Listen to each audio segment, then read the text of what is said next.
Hello guys, welcome to your YouTube channel people teacher. तो आज हम बात करेंगे इंग्लिश का टॉप मोस्ट इंपॉर्टेंट टॉपिक जो कि हमारा प्रेपोजिशन है। इसके रिगार्डिंग आपसे हर साल क्वेश्चन पूछे जाते हैं। तो क्वेश्चन नंबर जो 1 है हमारा, ये है हमारे पास, I never listen dash the radio. तो ये हमारे ज़्यादातर फिक्स प्रेपोजिशन रहने वाले हैं। तो यहाँ पे जो लिसन वर्ड है इसके बाद हमने प्रेपोजिशन का यूज़ करना है। और एक बात हमेशा ध्यान में रखना, आपके पास कभी भी लिसन का यूज़ होता है उसके साथ टू प्रेपोजिशन का यूज़ होता है। ये हमारा फिक्स प्रेपोजिशन है। तो यहाँ पे आपका ऑप्शन है बिल्कुल सही है, I never listen to the radio. Next question है हमारे पास, he is married dash Maria. तो ये भी हमारा फिक्स प्रेपोजिशन है। कभी भी आपके पास मैरिड वर्ड के बाद प्रेपोजिशन यूज़ करने को बोला जाए, उसके पास कभी भी सेंटेंस में क्या है इससे हमें फ़र्क नहीं पड़ता, किस पर्सन का नाम है क्या है उससे भी फ़र्क नहीं पड़ता। आपके पास जब भी मैरिड वर्ड दिखता है उसके बाद फिक्स प्रेपोजिशन टू का यूज़ होता है। तो यहाँ पे आपका ऑप्शन बी बिल्कुल सही है, he is married to Maria. तो एक बात ध्यान देना, एक वर्ड है आपके पास लिसन और दूसरा है मैरिड, इसके बाद हमेशा टू प्रेपोजिशन का यूज़ होता है। नेक्स्ट क्वेश्चन है हमारे पास, it took me ages to find a space dash park my car. तो ये भी फिक्स प्रेपोजिशन है आपके पास, स्पेस वर्ड। आपको कहीं पे भी स्पेस वर्ड दिखता है जो कि जगह बोल सकते हो आप, स्पेस, उसके साथ टू प्रेपोजिशन का यूज़ होता है। It took me ages to find a space to park my car. तो स्पेस के बाद हमेशा आपने टू प्रेपोजिशन का यूज़ करना। तो इस क्वेश्चन का सही ऑप्शन आपके पास है option number A. Next question की अगर हम बात करते हैं तो क्वेश्चन है हमारे पास, I shall leave for Mumbai dash 6 o'clock in the morning. तो यहाँ पे हमने 6 o'clock से पहले कोई प्रेपोजिशन का यूज़ करना है और ये भी हमारा फिक्स प्रेपोजिशन है। एक बात हमेशा ध्यान देना, अगर आपको कभी भी फिक्स टाइम दिया जाता है या तो पीएम में होता है या फिर एएम में, जैसे कि 7 PM, 6 AM, 2 PM, 1 AM, 12 PM, इस तरीके से अगर होता है, या फिर 7 o'clock, 6 o'clock, 5 o'clock, इस तरीके से टाइम दिया गया होता है फिक्स टाइम, उससे पहले हमेशा आपका एट प्रेपोजिशन यूज़ होता है। तो यहाँ पे आपका ऑप्शन जो ए है वो बिल्कुल सही है, यहाँ पे भी आपका एट प्रेपोजिशन का यूज़ होगा। तो एक बात हमेशा के लिए अब ध्यान देना, फिक्स टाइमिंग कहीं पे भी दी गई हो उससे पहले हमेशा एट प्रेपोजिशन, बाकी मॉर्निंग और इवनिंग अगर होता है उससे पहले आपके पास इन प्रेपोजिशन का यूज़ होता है। नेक्स्ट क्वेश्चन आपके पास है, he will reach here dash sunset. तो यहाँ पे जो वर्ड सनसेट है, आखिर इससे पहले आपका कौन सा प्रेपोजिशन यूज़ होगा? तो ये भी एक आपका फिक्स प्रेपोजिशन है, आप इसको नोट कर सकते हो। कहीं पे भी अब आपको सनसेट दिखता है या फिर नून दिखता है, उससे पहले हमेशा आपका एट प्रेपोजिशन का यूज़ होता है। तो इस क्वेश्चन का जो सही ऑप्शन है आपका वो है ऑप्शन नंबर सी, एट। तो कहीं पे भी सनसेट वर्ड दिखे उससे पहले एट प्रेपोजिशन का यूज़ होता है, या फिर आपके पास कोई भी स्मॉल टाउन के नेम आते हैं उनसे पहले भी आपका एट प्रेपोजिशन यूज़ होता है। साथ ही साथ अगर आपके पास स्पीड बताई जाती है जैसे कि 40 kilometre per hour, 50 kilometre per hour, 20 kilometre per hour, तो उनसे पहले भी एट का यूज़ होता है। और साथ ही साथ अगर आपको कहीं पे भी डिस्टेंस बताई जाती है, दूरी बताया जाता है, आई ट्रैवल डैश 20 किलोमीटर, तो एट 20 किलोमीटर। तो कभी भी डिस्टेंस या दूरी बताई जाएगी अब आपको, उससे पहले भी आपने हमेशा एट प्रेपोजिशन का यूज़ करना। और कभी भी स्पीड आपको दिखाई जाती है उससे पहले भी आपका एट प्रेपोजिशन का यूज़ होता है। और साथ ही साथ सनसेट और नून, इससे पहले भी आपके पास एट प्रेपोजिशन का यूज़ होता है। नेक्स्ट क्वेश्चन हमारे पास है, I am going dash Paris. तो यहाँ पे जो गोइंग है इसके साथ आखिर कौन सा प्रेपोजिशन यूज़ होगा? कभी भी आपको प्रॉपर डायरेक्शन बताई जाती है, आप उसके साथ हमेशा टू प्रेपोजिशन का यूज़ करते हो। तो यहाँ पे भी जो आपका प्रेपोजिशन यूज़ होगा वो आपके पास टू होगा, यानी कि ऑप्शन जो ए है, I am going to Paris. अब ध्यान देना, आपके पास गो, वेंट या गोइंग कहीं भी दिखता है, go to, went to, going to, इनके साथ हमेशा आपका टू प्रेपोजिशन का यूज़ होता है। और साथ ही साथ एक फिक्स प्रेपोजिशन है लिसन। लिसन के बाद हमेशा आपके पास टू प्रेपोजिशन का यूज होता है, लिसन टू। और एक और वर्ड है आपके पास, वो है मैरिड। शादी की बात जब भी होती है मैरिड, उसके बाद हमेशा आपका टू प्रेपोजिशन होता है। He married to her sister, या कुछ भी आपके पास होता है मैरिड, उसके बाद हमेशा टू प्रेपोजिशन। या फिर गो वेंट गोइंग, उसके बाद भी टू प्रेपोजिशन। या फिर आपके पास कहीं पे भी अब लिसन वर्ड दिखता है, उसके बाद भी आपके पास टू प्रेपोजिशन का यूज होता है। नेक्स्ट क्वेश्चन है आपके पास, my watch is dash the table. जो मेरी वॉच है, जो मेरी घड़ी है, वो टेबल के ऊपर है, यानी कि सरफेस के ऊपर है। और जो वॉच है वो नॉन लिविंग थिंग है, वो एक स्थान से दूसरे स्थान पर खुद नहीं जा सकती। अगर कोई भी चीज़ किसी भी सरफेस के ऊपर होती है, उस सरफेस को टच कर रही है और वहाँ पे स्टेबल है, तो उसके साथ हम हमेशा ऑन प्रेपोजिशन का यूज़ करते हैं। तो यहाँ पे आपका ऑप्शन जो सी है वो बिल्कुल सही है, my watch is on the table. तो कभी भी कोई भी वस्तु किसी भी सरफेस के ऊपर होगी तो उसके साथ हमेशा ऑन प्रेपोजिशन का यूज़ करना।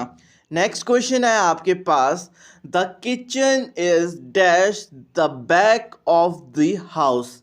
तो यहाँ पे आपके पास द बैक और द फ्रंट दो वर्ड होते हैं आपके पास, ठीक है।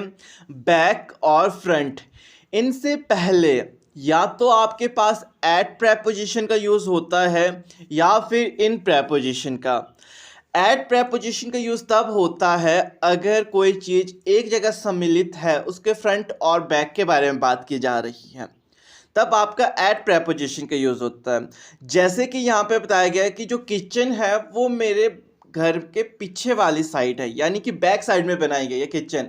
तो जो किचन बनी है वो तो आपकी क्या है, घर से साथ ही जॉइंट हुई है, घर का ही एक हिस्सा है। अगर कोई भी पार्ट किसी भी चीज़ का हिस्सा होता है, चाहे फ्रंट में हो चाहे वो फिर बैक में हो, तो आपका एट प्रेपोजिशन का यूज़ होता है। अगर वो किसी चीज़ का हिस्सा ना हो बल्कि फ्रंट और बैक दिया गया हो कि मेरे घर के सामने ही एक नदी है, तो नदी आपके घर का हिस्सा नहीं है, तो वहाँ पे इन प्रेपोजिशन का यूज़ होगा क्योंकि वो आपके घर के सामने है। बट अगर फ्रंट और बैक है और साथ ही साथ वो आपके साथ जॉइनिंग हुई है, जैसे कि यहाँ पे किचन वाले की बात हो रही थी कि जो किचन है वो आपके घर में क्या है, बैक साइड को बनाई गई है। कई जगह फ्रंट में बनाते हैं, कई मिडल में बनाते हैं किचन, बट वो हिस्सा काय का है, आपके घर का है। तो यहाँ पे आपका एट प्रेपोजिशन यूज़ होगा। तो इस क्वेश्चन का यहाँ पे ऑप्शन डी बिल्कुल सही है, the kitchen is eight the back of the house. जो चीज़ जिसके साथ जुड़ी होती है, अगर वहाँ पे फ्रंट बैक होता है तो एट, अगर वहाँ से सेपरेट है और फ्रंट बैक का यूज़ हुआ है तब आपका इन प्रेपोजिशन। नेक्स्ट क्वेश्चन, ये वाला क्वेश्चन भी हमारा सेम इसी तरह का है, we set dash the back of the classroom. हम जो हमारे पास क्लासरूम है उसके बैक बेंच में बैठते थे या बैक में बैठते थे। तो क्लासरूम के अंदर आप बैठते थे, तो क्लासरूम के अंदर जो बैक हो चाहे फ्रंट हो वो क्लासरूम का ही हिस्सा है। तो यहाँ पे भी आपका एट प्रेपोजिशन का यूज़ होगा। तो इट मीन यहाँ पे ऑप्शन भी बिल्कुल सही है, we set at the back of the classroom. बस ध्यान देना ये, अगर आप किसी भी चीज़ के बारे में बात कर रहे हो बैक और फ्रंट के बारे में, अगर वो चीज़ उसी से जुड़ी है तब तो एट प्रेपोजिशन, अगर वो सेपरेट है, उससे थोड़ा अलग है, हटके है, तो वहाँ पे इन प्रेपोजिशन का यूज़ होगा। नेक्स्ट क्वेश्चन है आपके पास, the bank is dash front of my house. जो बैंक है वो मेरे घर के फ्रंट साइड में है। अब देखो, जो बैंक है वो आपके घर का हिस्सा नहीं होता है। अगर कोई बोलता है कि घर में ही जो बैंक बना है, ठीक है, घर पे बिल्डिंग में ही बैंक बनेगा, बट यहाँ पे बात की गई जो मेरा घर है उसके फ्रंट साइड में मेरे पास क्या है, बैंक है, मतलब मेरे घर के सामने बैंक है। तो बैंक और आपका घर एक हिस्सा नहीं है, तो यहाँ पे आपका इन प्रेपोजिशन का यूज़ होगा, the bank is in front of my house. अगर यहाँ पे बैक होता तब भी इन का यूज़ होता, the bank is in back of my house. तो ध्यान देना, सिर्फ अगर कोई भी चीज़ आपके घर के फ्रंट साइड में है, बैक साइड में है और आपके घर से उसका कोई लेना देना नहीं है, आपके घर का पार्ट नहीं है, तो इन, अगर आपके घर का या किस चीज़ का पार्ट है तो आपका एट। नेक्स्ट क्वेश्चन, ये भी आपका फिक्स प्रेपोजिशन है, it differs dash there last suggestion. एक वर्ड है आपके पास डिफर्स और एक वर्ड है आपके पास वेरी या फिर वेरीज होता है। इसके बाद हमेशा फ्रॉम प्रेपोजिशन का यूज़ होता है। It differs from their last suggestion या फिर it's very from person to person, things to things. मतलब कहीं पे भी आपके पास डिफर्स या फिर अब वेरी वर्ड आ जाए तो उसके बाद हमेशा आपका फ्रॉम जो प्रेपोजिशन है उसका यूज़ होगा। तो इस क्वेश्चन का भी आपके पास सही ऑप्शन है, option number D, it's differ from their last suggestion. या फिर सफरिंग वर्ड कहीं भी होता है उसके बाद भी फ्रॉम प्रेपोजिशन का यूज़ होता है। नेक्स्ट क्वेश्चन की अगर हम बात करते हैं, क्वेश्चन है आपके पास, he complain dash chest pain and went to hospital. याद रखना कहीं पे भी आप कंप्लेंट कर रहे हो, शिकायत कर रहे हो या बता रहे हो कंप्लेंट, इसके बाद दो प्रेपोजिशन यूज़ होते हैं। या तो आपका अगेंस्ट होता है, जब भी अगेंस्ट होता है तब आप किसी पर्सन के विरुद्ध जाके कंप्लेंट कर रहे हो। तो यहाँ पे तो कोई पर्सन के विरुद्ध जाके हम कंप्लेंट नहीं कर रहे हैं, तो अगेंस्ट तो यहाँ पे यूज़ नहीं होगा और ऑप्शन में भी नहीं दिया गया। हाँ, जो दूसरा प्रेपोजिशन होता है वो है ऑफ। आपको पता है अगर आपकी डेथ होती है किसी भी डिजीज़ के कारण, किसी भी बीमारी के कारण, तो आप ऑफ प्रेपोजिशन का यूज़ करते हो। या फिर आपको कहीं पे पेन होता है जैसे कि chest pain, liver pain, heart pain, तो उनसे पहले भी आपके पास ऑफ प्रेपोजिशन का यूज़ होता है। एक बात यहाँ पे देखना, पेन्स और कंप्लेंट जो वर्ड है उसके बाद दो प्रेपोजिशन यूज़ होते हैं, अगेंस्ट या फिर ऑफ। अगर आपको ऑफ दिखता है तो ऑफ ठीक है, अगर आपको अगेंस्ट दिखता है ऑप्शन तो देखना कि आप विरुद्ध जाके किसी के अगेंस्ट जाके कंप्लेंट कर रहे हो तो अगेंस्ट का यूज़ होगा। अगर वहाँ पे कंप्लेंट है और किसी प्रॉब्लम के बारे में बात की गई है तो ऑफ का यूज़ होगा। तो यहाँ पे आपका ऑप्शन जो बी है वो बिल्कुल सही है, he complain of chest pain and went to hospital. Next question, ये वाला जो क्वेश्चन है, ये जो प्रेपोजिशन से क्वेश्चन है, बहुत रिपीटेड क्वेश्चन है ये वाला। आप देखोगे लास्ट प्रीवियस ईयर में आपके पास टैट में इसके रिगार्डिंग बहुत क्वेश्चंस पूछे गए हैं। तो क्वेश्चन है आपके पास, my house is dash the end of the street. तो यहाँ पे जो द एंड है इससे पहले हमने प्रेपोजिशन का यूज़ करना। तो एक बात आप नोट कर लो, आपके पास कहीं भी एंड और बिगनिंग दो वर्ड है तो उनसे पहले हमेशा आपका एट प्रेपोजिशन का यूज़ होता है, eight the and, at the beginning. तो कभी भी बिगनिंग वर्ड या फिर एंड, इससे पहले हमेशा एट प्रेपोजिशन यूज़ करना। तो यहाँ पे आपका ऑप्शन है बिल्कुल सही है, my house is at the end of the street. Next question है हमारे पास, congratulation dash your engagement. Congratulate, जब भी आप किसी को बधाई देते हो कॉन्ग्रेचुलेशन वर्ड का यूज़ होता है, उसके साथ आपका फिक्स प्रेपोजिशन ऑन का यूज़ होता है।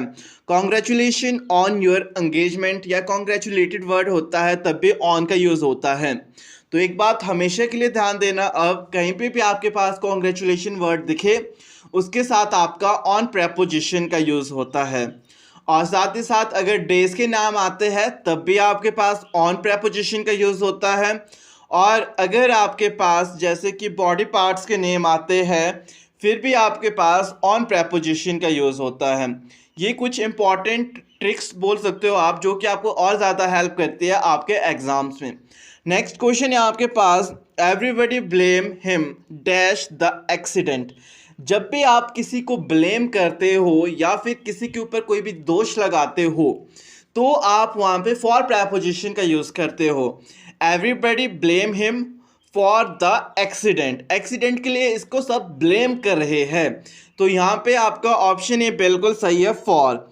और एक बात फिर से नोट करना, कभी भी आपके पास होप या विश वर्ड दिखता है, फिक्स प्रेपोजिशन है होप या विश, इसके साथ भी आपका फॉर प्रेपोजिशन का यूज़ होता है, hope for the best, wish for the best.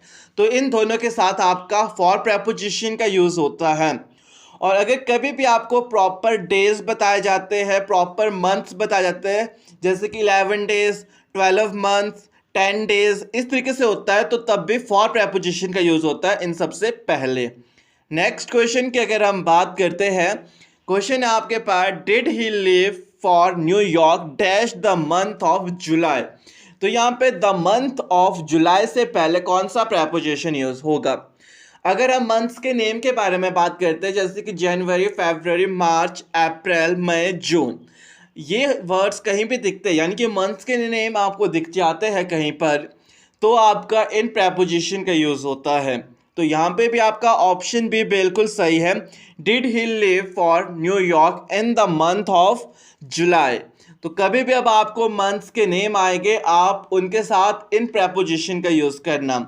या फिर आपके पास डेट ऑफ बर्थ की बात कभी भी होती है, बॉर्न इन 1986, इस तरीके से कभी भी होता है, ईयर दी गई होती है कि आखिर कौन सी ईयर में आपका जन्म हुआ है, तो उनके साथ भी आपका इन प्रेपोजिशन का यूज़ होता है। साथ ही साथ जो ऋतुएं होती है आपके पास, जैसे कि समर हो गया, विंटर, इनके साथ भी आपका इन प्रेपोजिशन का यूज़ होता है। नेक्स्ट क्वेश्चन है आपके पास, he jumped dash the river from bridge. वो नदी के अंदर कूद गया, कहाँ से? ब्रिज से। जब वो नदी के अंदर कूदा, इट मीन्स वो अंदर गया। और हमारे पास रूल है, कोई भी चीज़ बाहर की तरफ से इनसाइड की तरफ जाती है, यानी कि अंदर की तरफ जाती है, आउटसाइड से इनसाइड की तरफ, तो हम हमेशा इनटू प्रेपोजिशन का यूज़ करते हैं। तो यहाँ पे आपका जो सही ऑप्शन है वो है option D, he jumped into the river from bridge. क्योंकि जंप करके जाओ आप अंदर, चाहे वॉक करके जाओ या फिर सिंपली जाओ, जिस तरीके से जाओ, जब भी आप बाहर की तरफ से अंदर की तरफ जाते हो, आप हमेशा वहाँ पे इनटू प्रेपोजिशन का यूज़ करते हो। या फिर कोई छोटा सा चेंज क्यों ना हो जाए, आप जैसे कि ट्रांसलेट इंग्लिश इनटू हिंदी, आप इंग्लिश को ट्रांसलेट कर लो हिंदी लैंग्वेज में, तब भी आप इनटू प्रेपोजिशन का यूज़ करोगे। इट मीन्स अगर कभी भी कोई भी छोटा सा चेंज होता है, उसके साथ भी आपके पास इनटू प्रेपोजिशन का यूज़ होता है। और अगर आप कभी भी बाहर की तरफ से अंदर की तरफ जाते हो, तो उनके साथ भी आपके पास इनटू प्रेपोजिशन का यूज़ होता है। नेक्स्ट क्वेश्चन की अगर हम बात करते हैं, क्वेश्चन है आपके पास, it was kind dash you to help. तो यहाँ पे जो काइंड वर्ड है, इसके बाद आखिर आपका कौन सा प्रेपोजिशन यूज़ होगा? इस टाइप का क्वेश्चन भी आपके पास बहुत बार पूछा जाता है। तो कभी भी आपसे पूछा जाए काइंड, काइंड के बाद हमेशा आपके पास ऑफ प्रेपोजिशन का यूज़ होता है। काइंड ऑफ, टाइप ऑफ और सॉर्ट ऑफ। जो प्रकाश होते हैं ना, जैसे कि काइंड हो गया, टाइप हो गया, सॉर्ट हो गया, इसके बाद हमेशा आपका फिक्स प्रेपोजिशन ऑफ का यूज़ होता है। तो यहाँ पे आपका ऑप्शन ए बिल्कुल सही है, of. It was kind of you to help. Next question अगर हम बात करते हैं, क्वेश्चन है हमारे पास, he has a difficult relation dash them. Relationship या फिर रिलेशन की कभी भी बात की जाती है, इसके बाद आपके पास दो प्रेपोजिशंस यूज होते हैं, या तो बिटवीन या तो with. Relationship between two persons, अगर इस तरीके से होता है, what is the relationship between two person, अगर दो पर्सन के बारे में पूछा जाए तो बिटवीन का यूज होता है। और अगर दो पर्सन्स के बारे में बात नहीं हो रही है, एक ही पर्सन के बारे में बात हो रही है, तो रिलेशनशिप के बाद हमेशा विद प्रेपोजिशन का यूज होता है। तो यहाँ पे आपका ऑप्शन जो सी है वो बिल्कुल सही है, ही has a difficult relationship with them. तो कभी भी रिलेशनशिप वर्ड दिखे तो इसके बाद विद का यूज़ करना, या तो फिर बिटवीन जो प्रेपोजिशन है उसका यूज़ होता है। नेक्स्ट क्वेश्चन है हमारे पास, please do not interfere dash my personal affair. तो यहाँ पे जो इंटरफेयर वर्ड है, आखिर इसके बाद आपके पास कौन सा प्रेपोजिशन यूज़ होगा? तो ये आपका एक फिक्स्ड प्रेपोजिशन है, आपने हमेशा ध्यान देना, आपके पास कहीं पे भी इंटरफेयर वर्ड दिखता है तो उसके बाद हमेशा इन प्रेपोजिशन का यूज़ होगा। तो यहाँ पे भी आपका जो ऑप्शन बी है वो बिल्कुल सही है, please do not interfere in my personal affairs. तो इंटरफेयर वर्ड उसके बाद भी इन प्रेपोजिशन का यूज़ होता है। और एक वर्ड और ध्यान देना आपने, इंटरेस्टेड। अगर कहीं पे भी आपको इंटरेस्टेड वर्ड देता है, दिखाए इंटरेस्टेड इन, इंटरेस्टेड के बाद भी आपके पास इन प्रेपोजिशन का यूज़ होता है। और साथ ही साथ जी आपके पास होता है रिच, रिच के बाद भी हमेशा इन प्रेपोजिशन का यूज़ होता है, rich in vitamin A, rich in vitamin C, इस टाइप से क्वेश्चन पूछा जाता है आपसे, तो रिच के बाद हमेशा आपने इन प्रेपोजिशन का यूज़ करना। नेक्स्ट क्वेश्चन की अगर हम बात करते हैं, क्वेश्चन है हमारे पास, they get killed dash the end of the film. तो यहाँ पे द एंड है, इससे पहले आपका प्रेपोजिशन यूज होगा एट, क्योंकि मैंने इससे पहले बताया कहीं पे भी एंड और बिगनिंग वर्ड होता है उससे पहले एट यूज होता है। तो आज की वीडियो में तो बस इतना ही। आई होप कि आज की वीडियो आप सबके लिए इंपॉर्टेंट रही होगी और आपके डाउट्स क्लियर हुए होंगे। बाकी अगर आपने रूल्स के रिगार्डिंग वीडियो नहीं देखी है तो मैं डिस्क्रिप्शन बॉक्स में आज यहाँ पे लिंक लगा लूँगा, तो आप रूल्स देख लेना इन प्रेपोजिशन के। तो वीडियो अच्छी लगी हो तो वीडियो को लाइक शेयर कर देना, साथ ही साथ चैनल को भी सब्सक्राइब कर लेना और प्यारा सा कमेंट भी करना। तो मिलते हैं अपनी नेक्स्ट वीडियो में एक नए टॉपिक के साथ।